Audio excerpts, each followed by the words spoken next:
Welcome to USMLE Sarthi. We are committed to empowering IMGs. We're excited to guide you on your match journey. Don't forget to click subscribe and turn on notifications so you can get notified whenever we add new content. Also, follow us on Instagram and Twitter for the latest tips and tricks regarding everything USMLE. Now, let's dive into it. Good morning, good afternoon, good evening, everyone, depending on your time zone.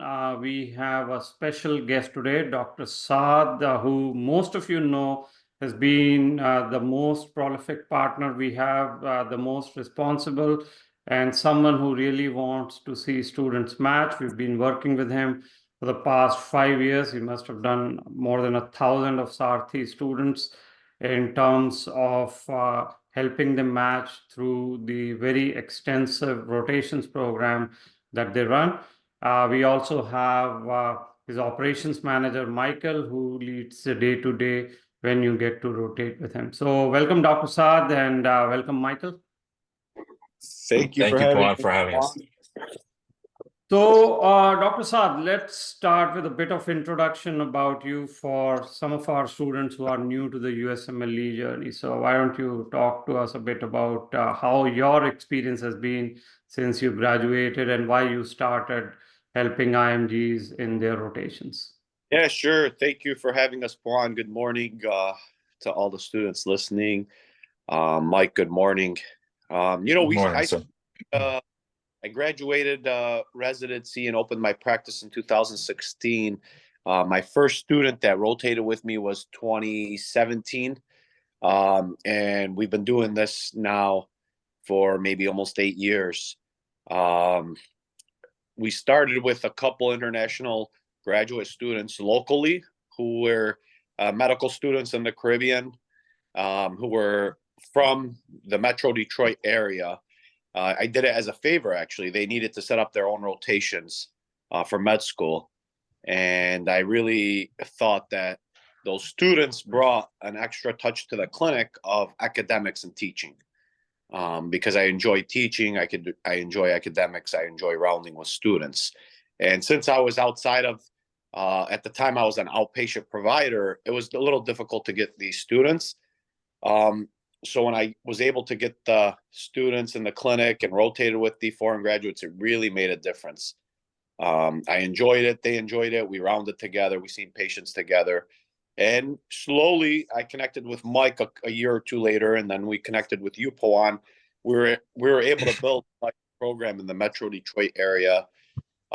We've probably rotated almost 1,000 students in the last 7 years.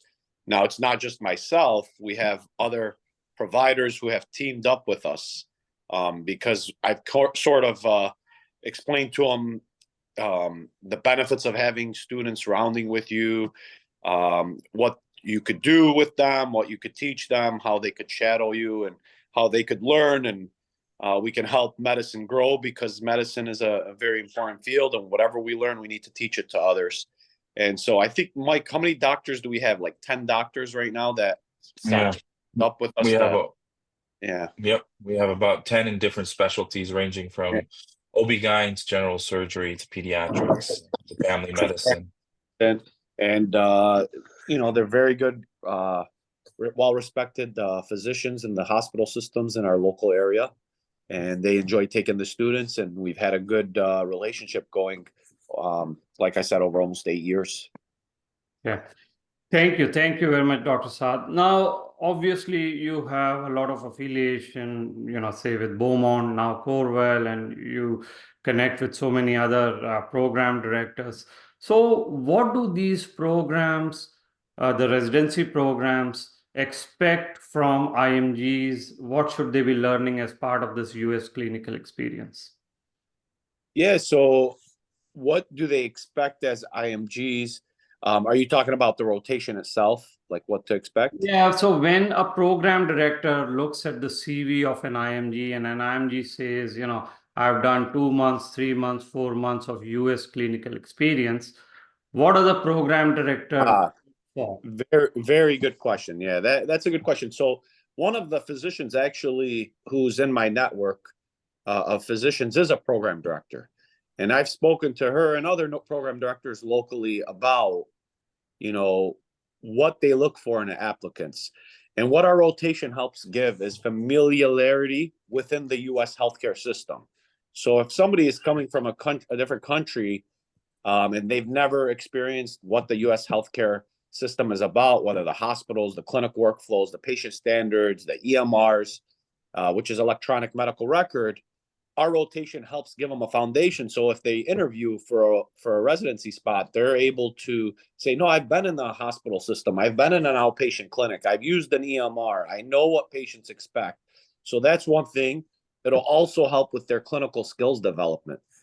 We allow patients, at least to take histories and physicals, and it gives them the development of a culturally sensitive patient history to be taken from patients, and that'll help them stand out from other foreign resident applicants to these programs. They'll be able to present their cases to the physicians, kind of a preview as to what to expect in residency, and then they'll build some communication skills. If you're rotating with me, I'm very honest as to what you need to do or work on to get a residency spot. And so are the other preceptors that we have. And they'll tell you, hey, you're lacking this in your communication skills, or these progress notes that you're working on, that you're submitting at the end of the day, do not look like an American resident progress notes. You need to work on this, and that'll help them with their, application. We teach them professionalism, work ethic, cultural competence. These are just some of the things: teamwork, interpersonal skills. All of those are, different things that they'll have worked with us on, that when they do interview or when they apply to residency, they'll be able to say they've undergone. Okay. Now let's jump into, the meat of the rotation. So I want to understand day in the life of an applicant when they come to you for an in-person rotation. So Michael, maybe you can start. How do you give them orientation? How do they get started if it's an in-person rotation? Sure. And to convey just familiarity with those that are listening, I was one of the first interns that rotated with Dr. Saad. So I have a specific direct experience with, my relationship with Dr. Saad, and we've tailored this experience over the 7 years that he's been preceptor for. I can vouch to the integrity of the program and can reflect on how it's grown and what it is today. I can say that in terms of my experience with other preceptors and himself, with Dr. Saad and a lot of his network, they're going to have a lot of hands-on direct patient care that I haven't seen in other locations. Whether I was out of state in Michigan, especially one of the benefits of Michigan being a little different from Chicago or New York, is that it's a little bit more boutique in the sense of it's a smaller community set. You don't have to be competing with other interns. We really do keep that ratio at a 1-to-1 ratio, with the preceptor being, in Dr. Saad's setting, clinical setting, being in an on-site location, or even if you're doing tele, we've structured in such a way that it's always going to be a 1-to-1 ratio. We never overbook in the sense where you're going to feel like you're not getting enough of Dr. Saad or enough of one of the preceptors. You're always going to feel like you're seeing enough of patients. And to be honest, we are busy enough that most of our interns, by the end of Friday, they're hoping for that weekend to rejuvenate and actually go through their material. And Dr. Saad is right about the fact that, he's always constantly giving feedback. We are such an integrated program where a lot of times our interns feel very chummy and comfortable with Dr. Saad, to the point where they sometimes feel like he's a brother and a family member. And I think that speaks to the fact that he keeps the environment very safe. He's not someone that I would categorize as a pimping individual where, he's trying to put interns down for not knowing the right answer or a plan of care. He really is there. His approach is to be supportive and to have constructive criticism. And like he was mentioning, the progress note isn't up to par for US standards, that we're going to provide structure for them to have improvements over the course of whether they're with us for 4 or 6 weeks or longer. But they can expect, that they're going to have a comprehensive orientation with myself, or someone else, but mainly with me. We'll go through all the basics with regards to electronic health records, expectations of the clinic, expectations of our actual rotation, and also how they then get into obtaining that LOR. I make sure that within the first week, if things aren't being met, the first 2 weeks, that I have a private conversation with an intern if I feel like they're not meriting yet LORs. So we always try to make sure that that person has enough time to catch up and improve their status so they have a very impactful LOR, because ultimately we want them to learn but also come out with something impactful so we can improve their application process, so they can get that residency program that they're looking for. So I really do think that this is the environment that someone could really put their time and effort and money into, so that they can get that strong LOR from Dr. Saad. Okay.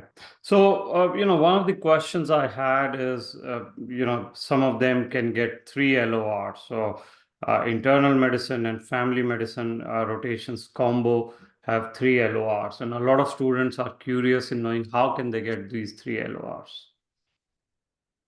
Yeah, so I think in our efforts to be accommodating, I think the world today is quite difficult to navigate and travel and costs of accommodation, and of course the actual rotation itself, they're not cheap, and of course every preceptor has their own fees and what they find is valued for their time. But we're looking at the effect of what is the benefit for the intern that's coming in, whether coming from halfway across the world where plane tickets are expensive, visa durations are short. We're trying our best to accommodate that. So what we do is we have a network of doctors that are within Dearborn, Michigan. They would be within driving less than 30 minutes. I mean, I think most of the on-site locations are within 10-15 minute drive. The hospital also from our location is about 15-minute drive or less. So we're definitely trying our best to mitigate all of the barriers that there are for interns. So how we would set it up is ideally looking at what their time constraints are. If, for example, they had 4 weeks and they needed to take out 2 IM letters, then they could do 2 site locations during those 4 weeks, and we would tailor the schedule to accommodate that. And then also if they needed that third one, where I know, of course, there's a lot of crossover between IM and FM when it comes to applications, then we could also maybe even add on a tele with Dr. Saad or one of our providers that is offering tele for FM, where they can actually obtain that LOR as well.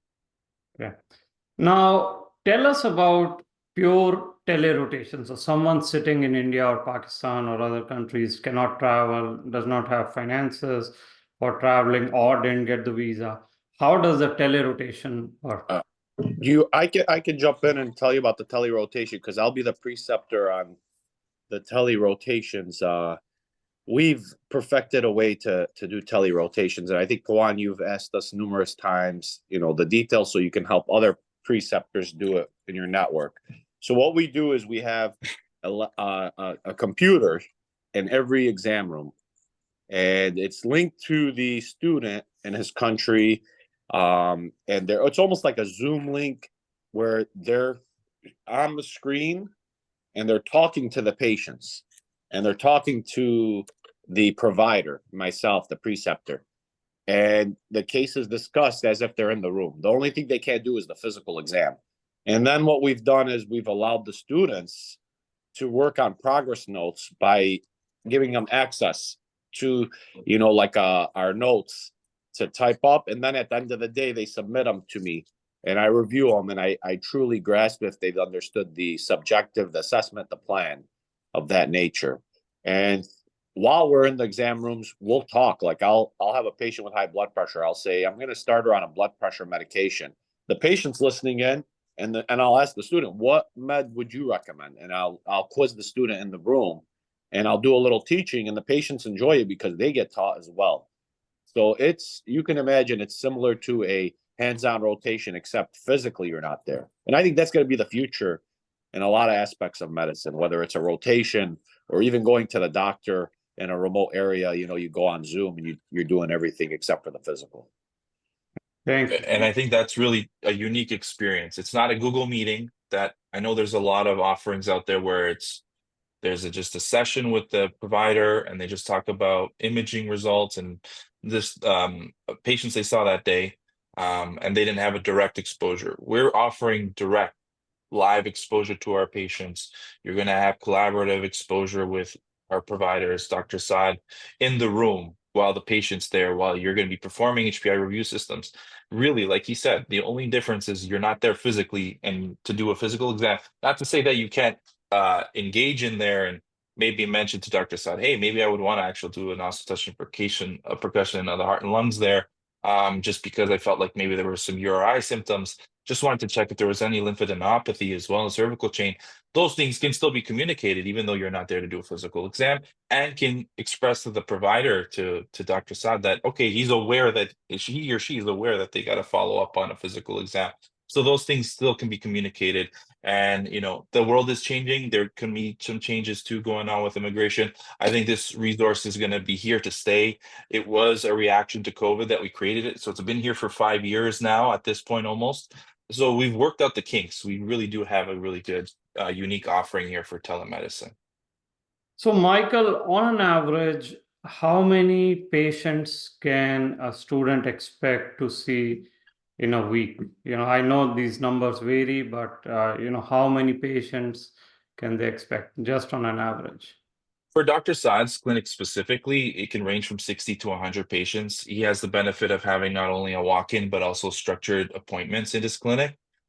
So they can expect to see, if they're doing shifts. So if we're talking about telemedicine, we offer the AM and PM shifts because we know people are halfway around the world and they got jobs or whatever it is. And we work out those logistics before they start. When they register, they let us know which shift is convenient for them. And as long as they commit, Monday to Friday, some Saturday commitments for those half days, whether in morning or afternoon, they can see 5 to 10 patients per diem. So 40 to 50 is reasonable for them to see. And I've never, after these 5 years of doing tele, I've had a student say, hey, I didn't see enough. And even if there is a slow day, we'll always accommodate. I'll be like, okay, we'll just stay for an extra shift, if that's the case, or we'll try to speak to the front desk, maybe rearrange things a little bit and bring a little bit more patients into the patient room. So, Dr. Saad, I know you have housing walking distance from the clinic. So if someone is staying in, Dearborn area, how's the housing situation and transportation? Well, we have two options that we personally know. You're absolutely right. We have one house with where students can actually rent bedrooms there. The room it's a private bedroom, lock and key, and then they just share a bathroom and a kitchen and a common area with another student. And we try to, keep everything separate for them and safe. And then that's only walking distance away. I mean, that's like a few minutes away, 1 block away from the clinic. Yeah. Very clean, safe house. And it's only occupied by other students. One of them was a student who is now she's the one that manages the house, and she's actually a resident. She's a third-year resident she was one of our students who's now a third-year resident who's about to graduate. But she'll be there until next July. So, that's who runs the house, and she's very kind to the students, make sure they're taken care of. The house is located near restaurants, near a coffee shop, and right near my clinic. The other option, if that house is too busy, is Mike has a good connection with an apartment complex that's in Dearborn. That's like 5 minutes away. It has a lot of apartments that they rent out furnished to students at like a much discounted rate. So Mike connects them with the landlord, and they get them an apartment there. And she's been very well to our students. So that's taking care of that. And we would just ask that students just do their due diligence and looking out where the Airbnb, if they choose not to, and we're not pushing that they need to use our accommodation, they're there upon request. But I know everyone's trying to cut costs. Just be cognizant of where you're doing and getting your accommodations in Airbnb and how long and far away they are from our clinic and the hospital, respectively. Yeah.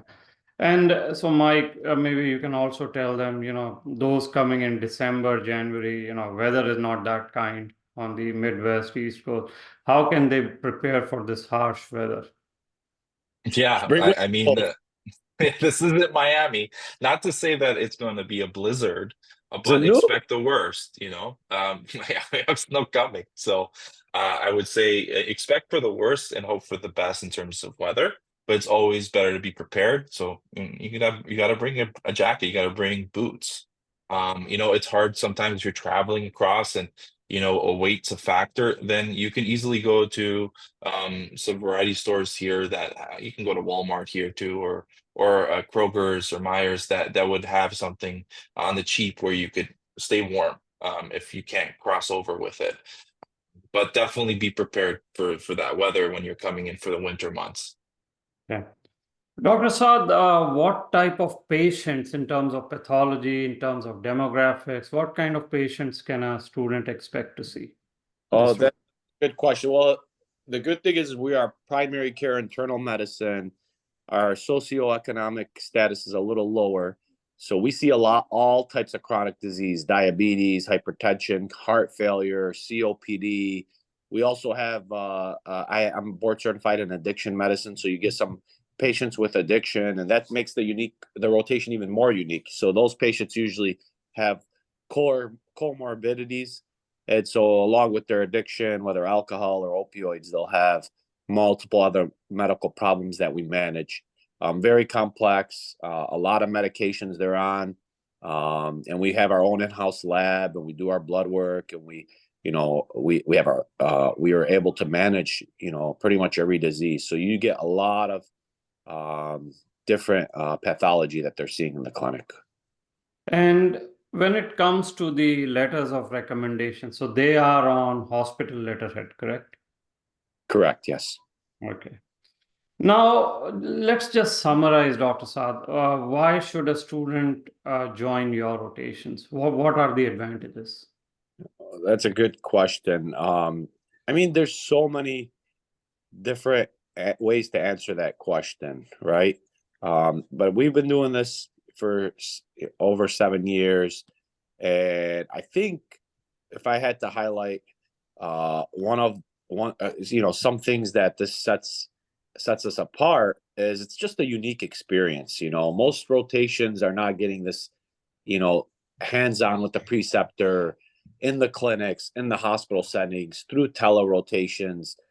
We give them access to see patients. It's not just you're on it, like Mike said, a Google meeting call. You're respected in the clinics, in the hospitals, the preceptors, the providers, the physicians working with you, myself. We really want to work with you. We enjoy teaching. You'll receive a rewarding experience that can, you take it with you, that experience, and that's what you're going to be able to discuss at your interviews in the future.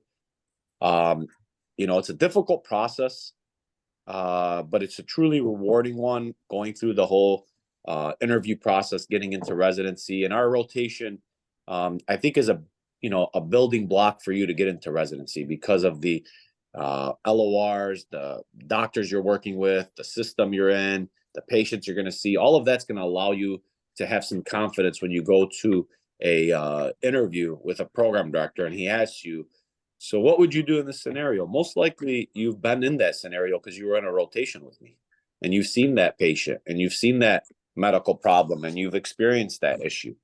So I think that's what truly, if I had to name a couple things, what sets us apart as a rotation for students. Okay. So finally, Dr. Saad, you've seen thousands of students, go through their USMLE journey, match successfully. What are some of the common tips you would give someone who's just starting the journey? They're new to the US, maybe new to the USMLE system. So what would be your tips, overall tips? Absolutely. Well, and that's changed. I think over the last 7 years, it's changed. But the main thing is the people that match have an edge to them where they don't give up, right? They're very persistent. Whether they're emailing preceptors, making sure their LOR is done at a timely manner, getting enough rotations, reaching out to program directors, they don't give up. They're very persistent. It's a difficult process, going into a match, not knowing if you're going to match. You're already at a disadvantage being outside of this country or a foreign graduate. That makes it difficult. But once you match, it's truly rewarding. you're all of a sudden a resident, you're all of a sudden a physician, you have a national, an NPI number, you're recognized, you're taking care of patients. So enjoy the journey. It's going to be long. Every intern goes up through ups and downs. It's not always everybody's going to match that first year, and it's going to be at their first, the best residency that they wanted. Just don't give up, be persistent, enjoy your time in the clinic. The students also that match are the ones that really you could tell want to be there. They want to see the patients. Don't complain, just work hard, put in the effort, put in the time, dedicate yourself to this, because this is probably the most important couple years of your life. It's going to set up your future in terms of a career. This is the most important few years. And we're going to help you. We're going to help you if you're one of our students. We'll do our best. Me, Mike, all the other preceptors that we have now on our team are going to help you in this journey. We're going to try to allow you to succeed, do our best in terms of you matching into a residency, the best that we could do. That's our goal. Okay. All right, Dr. Saad, why don't we talk about the rotations, the on-site rotations that you offer? Absolutely. So the on-site rotations that we've offered are truly geared to give the students the best exposure. And the way we do that is there's a limited number of spots in a hospital to rotate at with a preceptor. So we've emphasized the hospital rotation portion to get the student a one-on-one exposure on site. So we connect with a preceptor on site. The student will typically meet with them at the hospital around 9 a.m. We give them all the directions. We give them the number. We connect them. The preceptor will round with them. They'll see their patients. They'll present to them. And then what we'll do is we'll supplement the hospital round with a clinic portion of the rounds, and they'll do that with me. And now, because of multiple issues, transportation, limited availability in the clinic, the student will log in to a Zoom meeting. So after he does his hospital rounds that day with that preceptor, the next day, probably from his apartment, they'll do a Zoom tele day in the clinic, see the patients, take histories, write progress notes, present to me. And then the next day, they'll go back to the hospital on site with the precepting, rounding physician. So that's what we've done. We've gotten great reviews by students. It's efficient. It gives students enough exposure, and they're getting multiple letters of recommendations with this format that we've created. Excellent. Well, thank you very much, Dr. Saad. Thank you, Michael, for this detailed explanation of the rotations and tips for IMG students. Much appreciate. And we look forward to working with you in the coming season. Thank you so much, Pawan. Look forward to working. Thank you, Pawan. Thank you. Thank you so much for watching. We hope that video provided valuable insights for your journey. Don't forget to subscribe to our YouTube channel and follow us on Instagram and Twitter. And check out our website for details on how we can guide you to a successful match.